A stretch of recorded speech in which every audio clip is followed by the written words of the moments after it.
Cody. When Abel was here before, he said that he felt like he could overwhelm you with his power. Is what he said. What are your thoughts on that? I'm excited. Bring it. I'm here. I'm ready. I've been in the ring with some of the biggest punchers in the world. I got a granite chin, and I live for guys who are trying to come and take my soul. I'm going to keep coming forward. Whatever he brings, I'm going to keep coming forward. I can guarantee that, or I go out on my feet, which I don't see happening.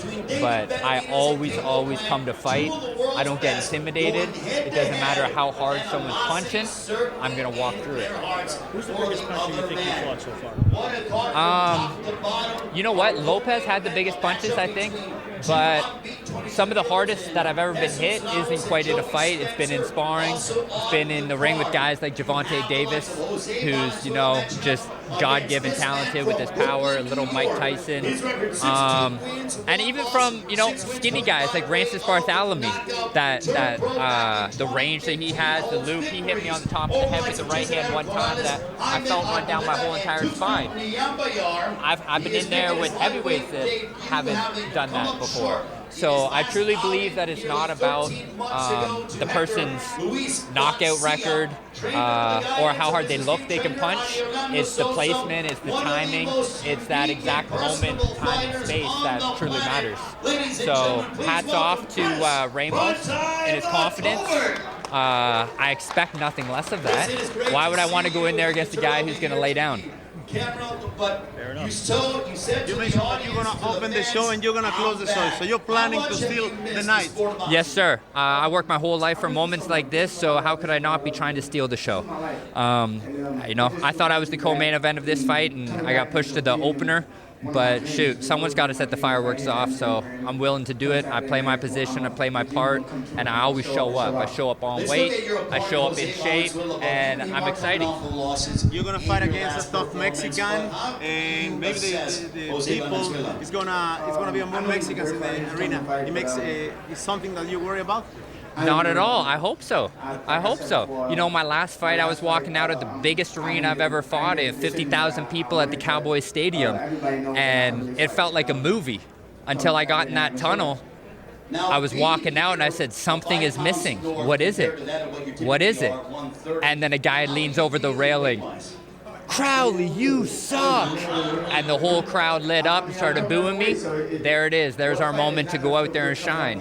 I'm an underdog fighter. That's what I do. I come from a very small town. I'm here to prove a point. I'm not here to walk over people. I'm here to prove that small town kids can do world-class things. Finally, your style is unique. You're one of a kind.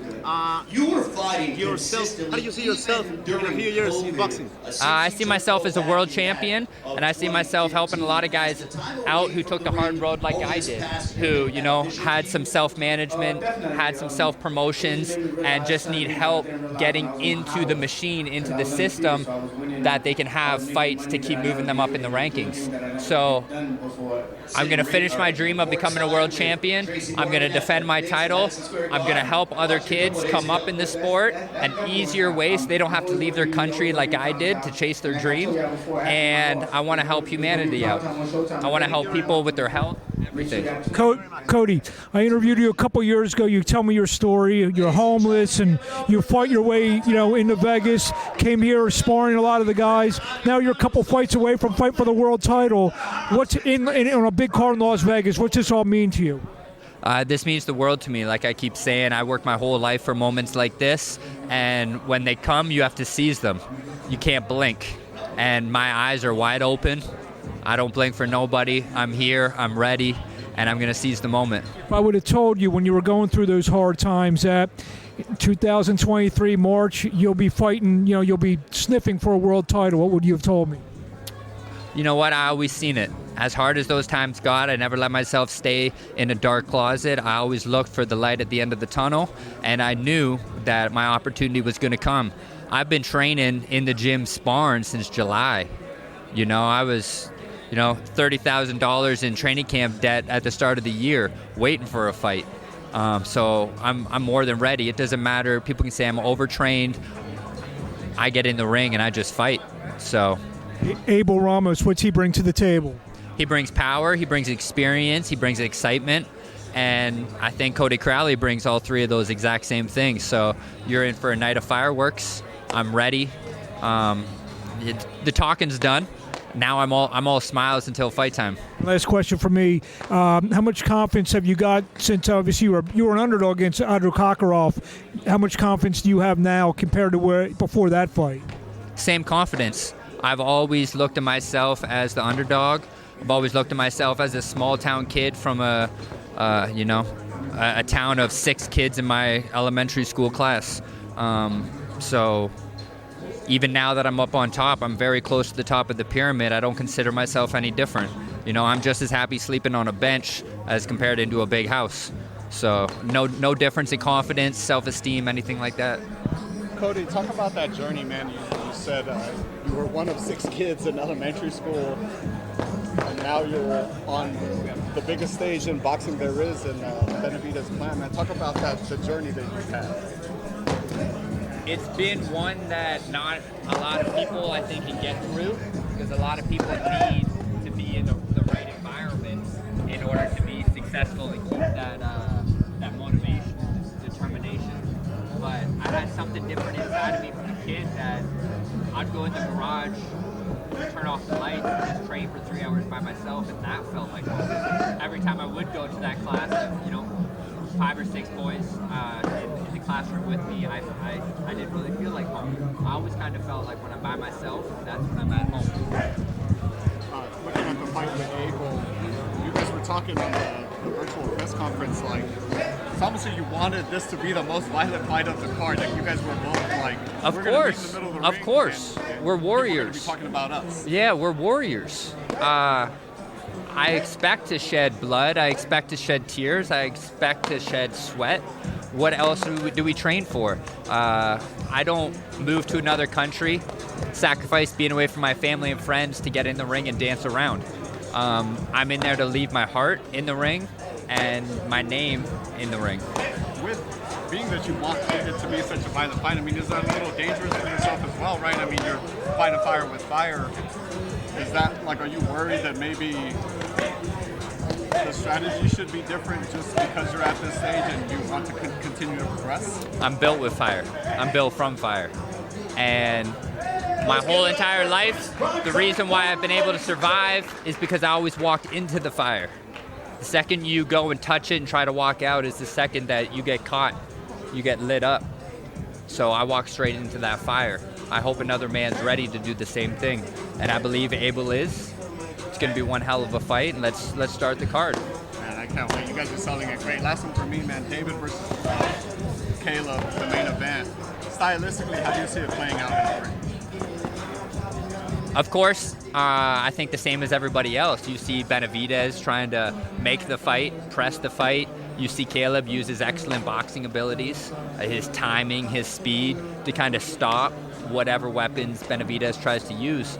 But I think Caleb Plant is such a hungry fighter that he's willing to put it all on the line and prove everybody wrong. He's tired of people talking him down. He's tired of people saying that he throws pillows.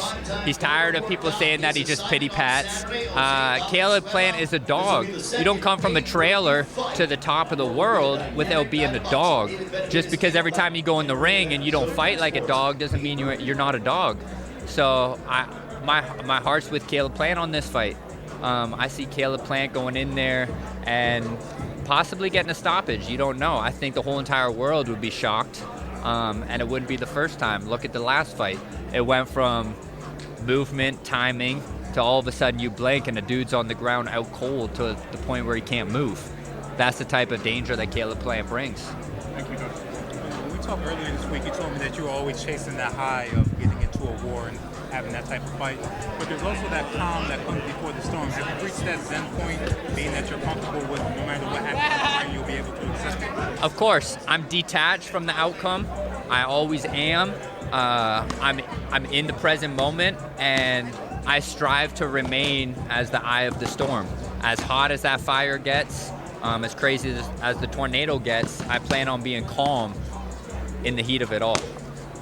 You may see a lot of punches being thrown, but you check my chest and you see where my breathing's at, you see where my heart rate's at, and you know I'm right at home.